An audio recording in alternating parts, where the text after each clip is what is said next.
Hi, and welcome to this session on using games to foster digital transformation, particularly looking at how to change mindsets through games. I'm Pete Jenkins. I run a consultancy called Gamification Plus Limited. We work with companies around the world to mentor them, train them, and teach them how to use gamification strategically within their projects and campaigns. We've been doing it pretty well, so we won a BOFTA, or a Board of Trade Award, in which we were awarded in February 2019 for our exports, and because of that I got the excellent title of Export Champion for the UK's Department for International Trade. I mean, as a gamifier, you've got to say yes to a job title with champion in the name, haven't you? I'm also honorary ambassador for GAMFED, the International Gamification Confederation. I used to chair it. GAMFED is the industry body and is all about spreading best practices in the use of gamification. I teach gamification and entrepreneurship at the University of Brighton in the UK. I've been doing that partly as entrepreneur in residence for something like 12 years now. I run and founded the Gamification Europe Conference, which is the main gamification conference in the world, and also the Gamification Awards. Both of those are really useful ways of finding the best examples of gamification in use out there and highlighting them to people. So it kind of supports the work I do at GAMFED. I'm also heavily networked in the local area, so I'm an ambassador for Brighton Hove Chamber of Commerce, and I do occasionally guest lecture on gamification with HR or human resources for King's College London, and also for gamification for marketing, creativity, and at the moment digital transformation at ESCP Europe, their London campus. Okay. And for my sins, I like playing games. There's a picture of Homescapes highlighted here.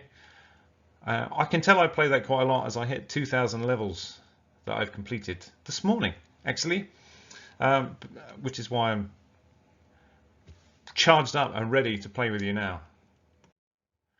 We work with all sorts of customers around the world. If I pick the first one on the list, American Express, a while back we did some work on building safe places to fail to foster innovation at American Express Technologies in the UK. Games are a great place to get people to fail, even lose a life, and then they can try something different and learn as well. So it's a good way to start thinking about this.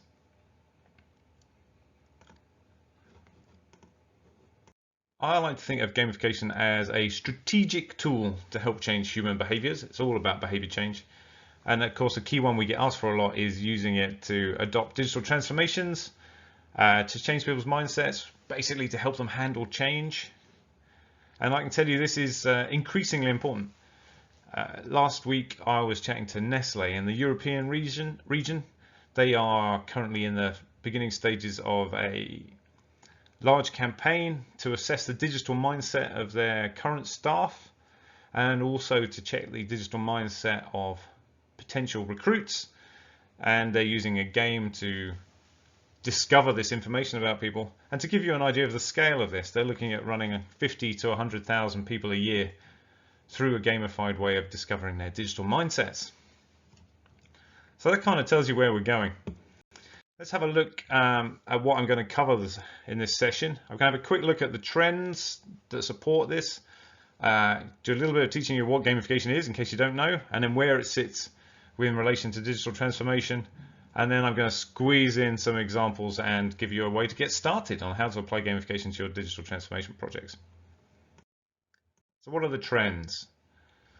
If we look at the video game market, it's just constantly on the up and it's massive. And in fact, in this year of COVID, we can see that the figures have been boosted even faster in terms of size of the market.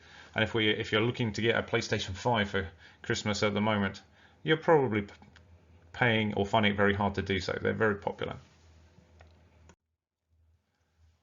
Why is it so popular? If we look at just one games company, Activision Blizzard, for a few years they tracked how many hours their players played for, and so the last one they released the data for was the fourth quarter, the last 3 months of 2017, and just players of their games played for how many hours online, do we think? And I can tell you, it was 29 billion hours, which, what's the word? That basically means that players of a game like Overwatch or Destiny might be playing for upwards of 100 hours a month, which is, what's that, part-time job?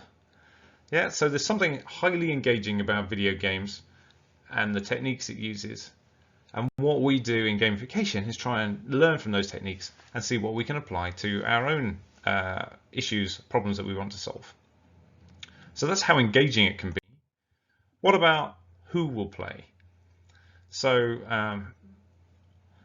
for the last few years, the stats show that the percentage of video game players in the UK who are female have ranged between 48 and 52% every year. So basically, as soon as everyone has access to, I don't know, devices, the ability to play games anywhere, it seems to be democratized and a fairly even split between the sexes. And in fact, what we can see is that there's the fastest growing demographic of video game players is the over 60s as well. So people are retiring, buying games consoles and playing games. So if we find the right game mechanics, we can use them to motivate any age, any sex. So it'd be good for me to know what sort of games you play. If we can, if you think about what your favorite game is or the game you most recently played, and stick that in the chat, and I'll have a look and comment. But my favorite games are strategic games like Civilization, anything where I get to take over the world, or a nice game on my mobile that I like is Battle for Polytopia, which is basically like a mini Civilization. What do you like? We'll see that cropping up in the chat. Because I want to know what you most enjoy about your favorite game. Yeah, is it exploring? Is it competing? Is it solving problems? Is it following the story, enjoying the narrative? It's useful to find this out because what sort of gamification we can use that will have the most effect on you will kind of depend on the type of favorite game or what it is you enjoy about your favorite game. Yeah, maybe you don't like Monopoly, but you play it a lot because you like socializing with the people around you, for instance.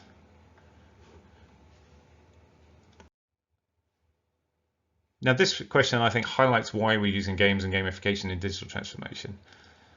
Can you think of a time you've ever been changed by playing a game? Now, for instance, I've got the icons for chess up here because I used to play chess when I was a kid.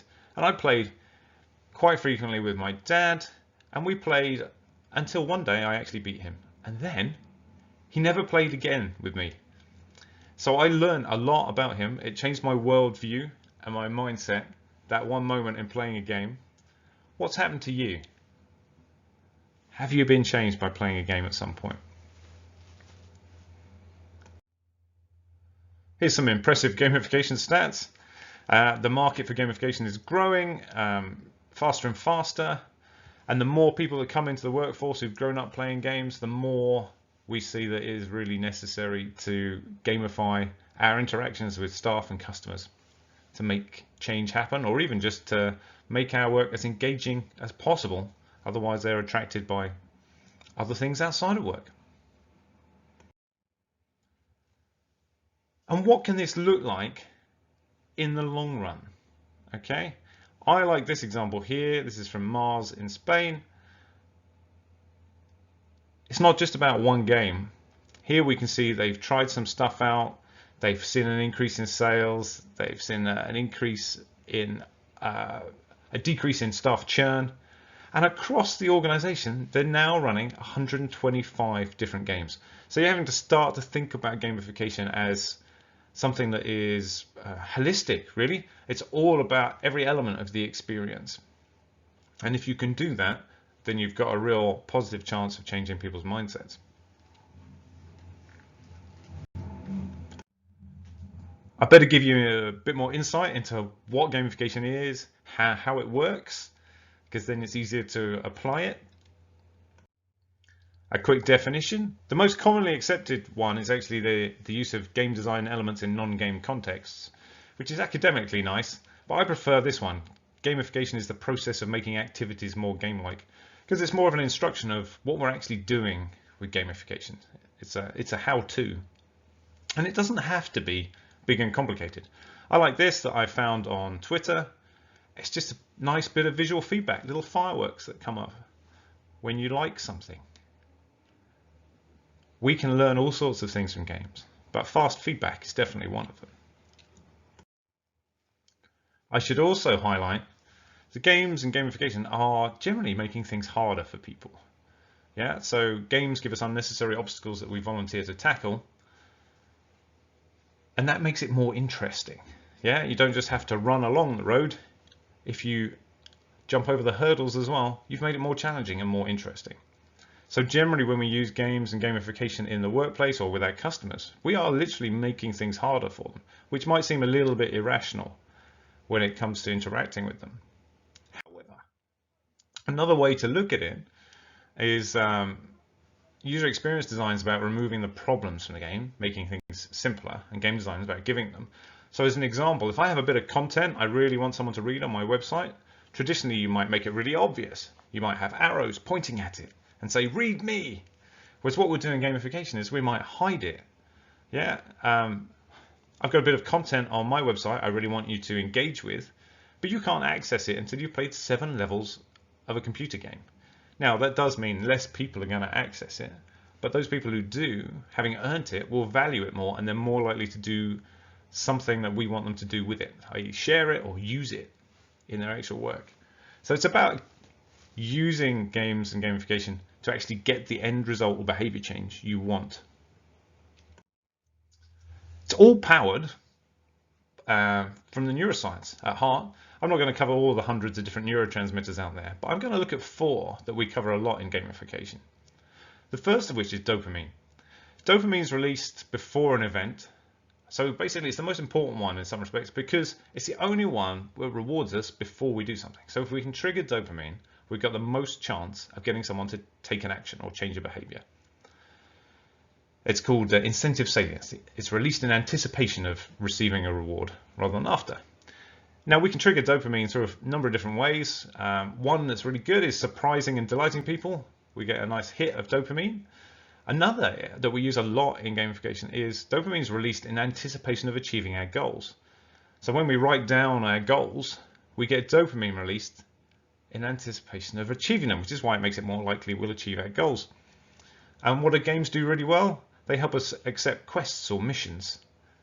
So we are giving you goals to do. And then what we might do along the way is give you feedback, progress bars, going up levels, things like that to remind you about your progress towards the goal and trigger some more dopamine along the way.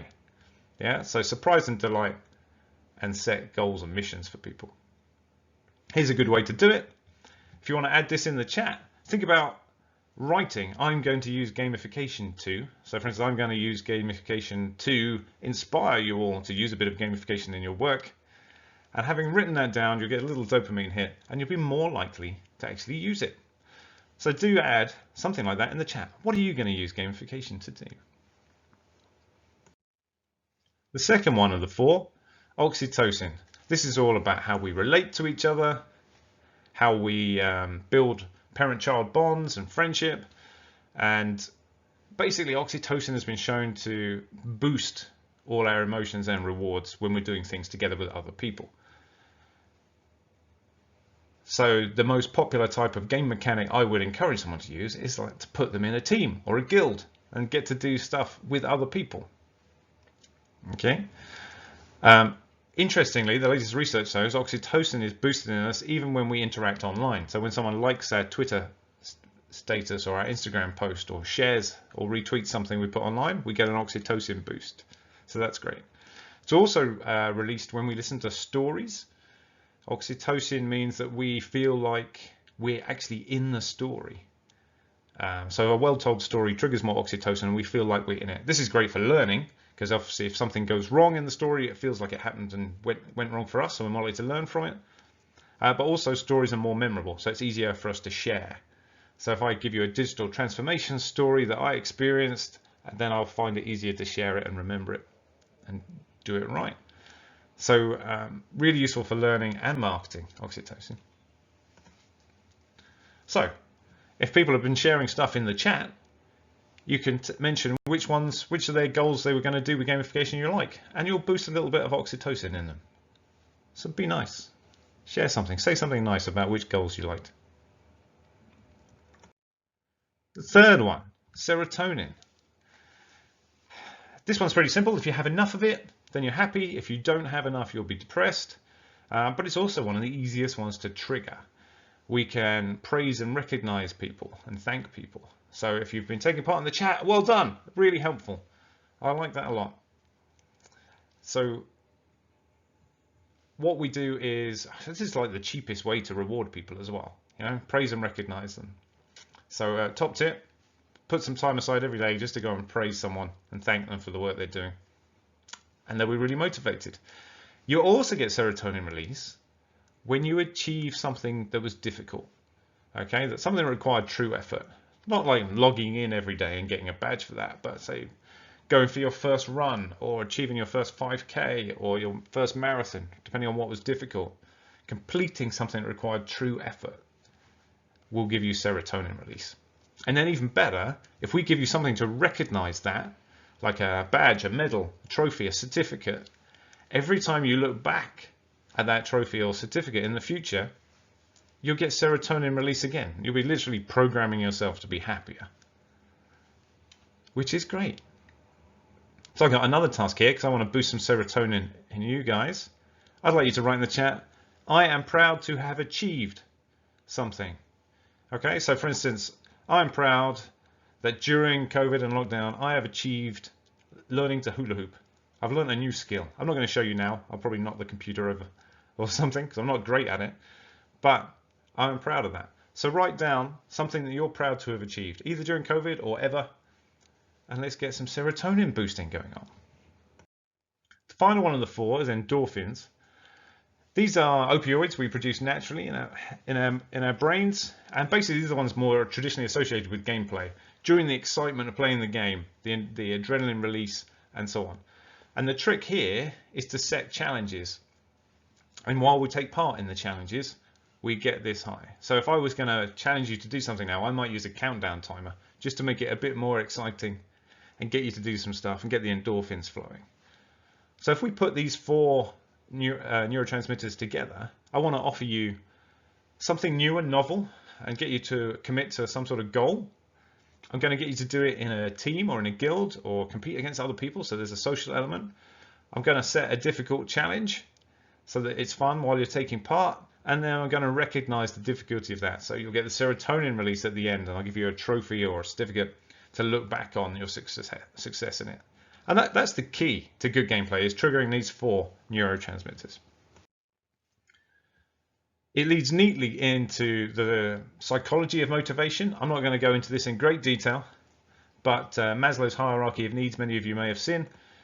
Basically, it assumes, gamification assumes we've got the bottom two levels in place, that people are feeling healthy enough, wealthy enough, their basic needs are being met. Then we can work on the top level where gamification really happens, which is this self-actualization, esteem, love, and belonging. And there's more to it than that, but that's the bit I want you to take away is if people are really poor and really unhealthy, gamification is probably not going to work until you've actually sorted that problem out first. Then we can look at the higher levels.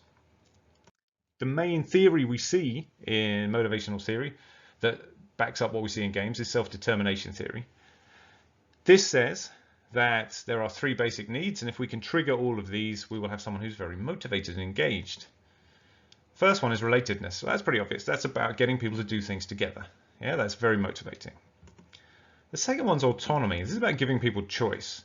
So this is really important in this day and age, which is, for instance, with my employees, you might want to let them choose when they work, where they work from, and how they work, how they approach it, and give them as much autonomy as possible to motivate them in that.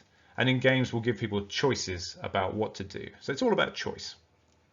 The third one, competence, this is a little bit more fear-based. This says, I'm only going to have a go at something if I think I've got a chance of succeeding at it. And if we can trigger these three things together, then we've got someone who's very motivated. Then Daniel Pink came along and built on this. Great book, Drive. Highly recommend you read if you haven't read it. And in it, he was studying employees in the world of work, and he thought there were three main drivers. Autonomy still. Instead of competence, mastery. And this, I think, resonates a bit better with what we see in games. And this was about the fact that we actually are really motivated by getting better at stuff. So less fear-based than competence, more about getting better at things. So things like hobbies, stuff like that. And what we see in games is we keep battering away at the same level until we succeed at it. Yeah, mastery. It's really motivating. And then he added a new one, purpose. And this is about the fact that stuff we do for a bigger purpose, whether it's personal or save the world, for instance, is more motivating all around. So if we can trigger that, we've got someone who's really motivated. I've got a great example. I love this website, freerice.com. It has two major purposes. One is to give everyone in the world a free education, and the second is to feed all the hungry people. And it does that through quizzes on various topics so that people can get better about stuff. And every time you get a question right, 10 grains of rice get donated to the UN World Food Programme. 10 grains of rice doesn't necessarily sound that much, but they fed over 10 million people because of this website. You know, it's not that difficult to do. I would send you off to play it, but do it after my session. Okay, freerice.com.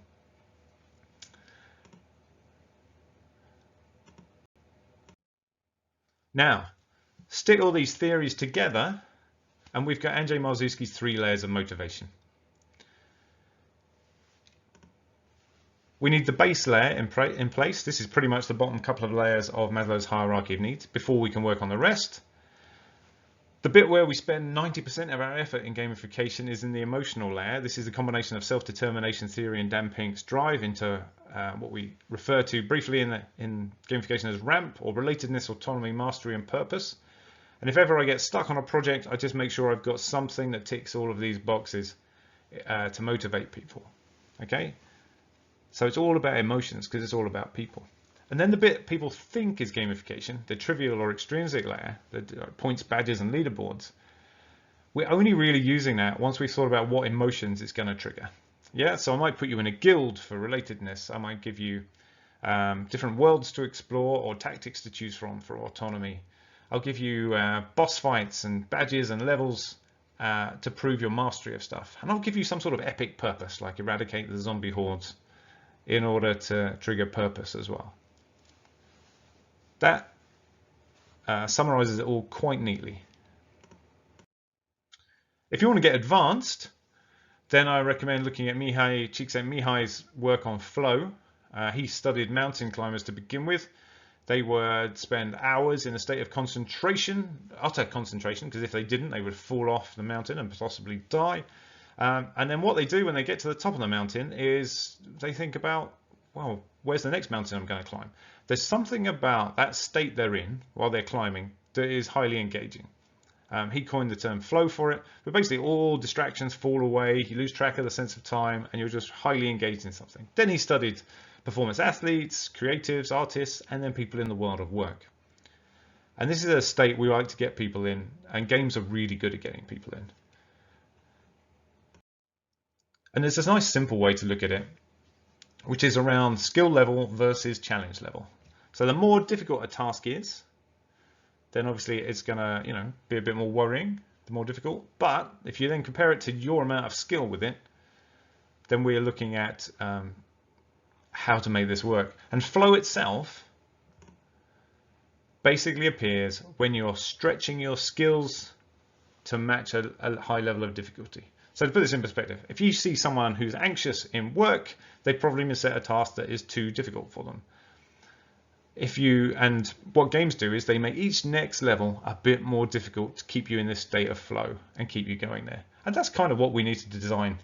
Yeah, whether you're employing someone and you just need to gently keep upping the level of challenge they're facing, then that's good. Every now and then, we want to give someone a low challenge level task, and that's quite relaxing because we can't really live in a state of flow the whole time. It's quite intense. So that's where we want to be. That's the advanced level. Let's have a look at a few examples. I like to think of what we can do in gamification as on a range of change.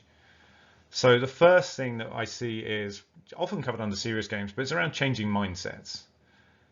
So let's have a look at this one. I quite like this. This is Path to Luma. This game basically you can win by using renewable technologies, solar power, wind power, and making your world a better place. So the whole time it's gently changing your mindset about how effective renewable energy could be in a beautiful way. It's a really nice way, I think, of working on changing mindsets. It doesn't directly impact your real world behavior, but it might in the future. So that's the sort of first area. Then we want to start thinking about, can we affect real world behaviors? This is a great example from the US called Save the Park.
So that's a really good example of, I like the way they use avatars.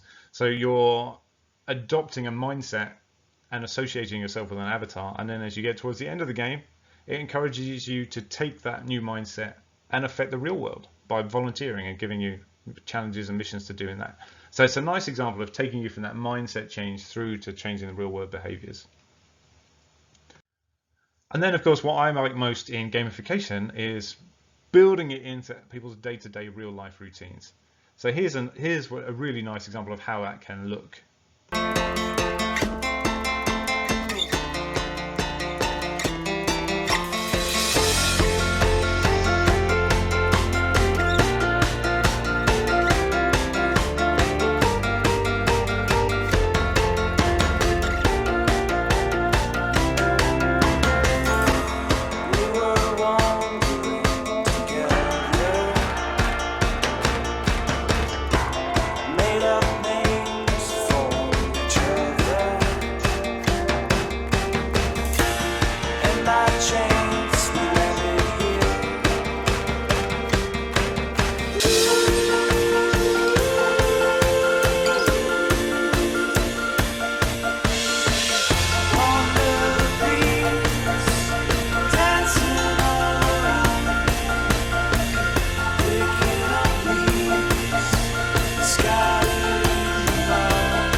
So that's a great example. What does it look like? I mean, those are just examples in sustainability, but it's being used all over the place. So I quite like this article, which I'm not going to read out to you now, but Gucci have used Dungeons and Dragons as their inspiration for an approach to digital transformation. And there's a great report on it as well. That's a good example of inspiration for that. So how do we go about actually applying these techniques to a digital transformation? I recommend using the player journey as an approach. This is all about 4 stages: scaffolding or habit building. is where we normally build the game itself, but we need to build 4 stages in order to make our project actually work. Discovery is about getting people excited about it. Onboarding is about getting people comfortable with it, the competence side of things. Scaffolding is the game itself, and then mastery is wrapping it up and doing something useful at the end. So I'm going to go into a bit more detail on a couple of those.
In terms of giving you the approach. So what we do is we look at designing the emotional journey we want someone to go on through this player journey. So we look at what emotions do we want to encourage, not what do we think they'll have, but what emotions we want them to have as they go through our gamification journey. And I like to think of, to plan for getting at least 3 different types of emotion at each of the 4 stages. That will give us a more interesting game design.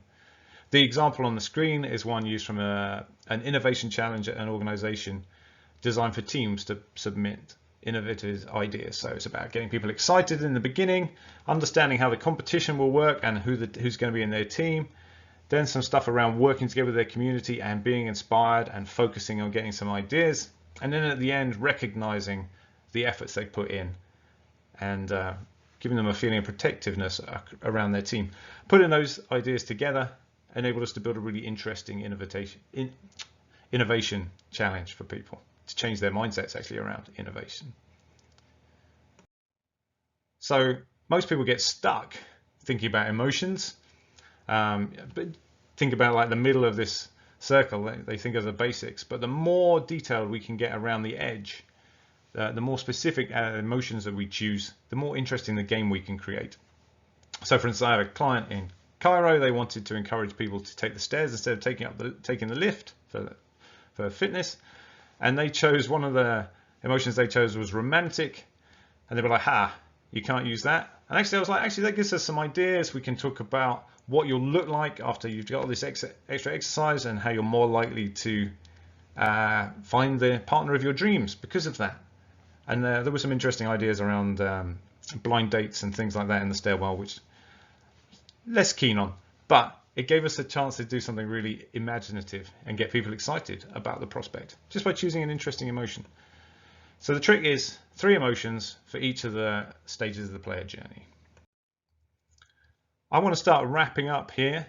On our website at gamificationplus.uk/game is a 7-level game you need to complete in order to get access to our success framework, which is all the steps we go through to deliver a gamification project. It's pretty simple, this game, but it gets harder obviously to get you in a state of flow. Also on the website are our resources from some white papers, lots of videos from the best speakers on gamification around the world from Gamification Europe at conference, and a reading list if you want to dive deeper as well. Okay. Thank you very much for this whistle stop, for listening to me during this whistle stop tour of gamification and how we can use it. And now I'd like to hang around for your questions. Thank you.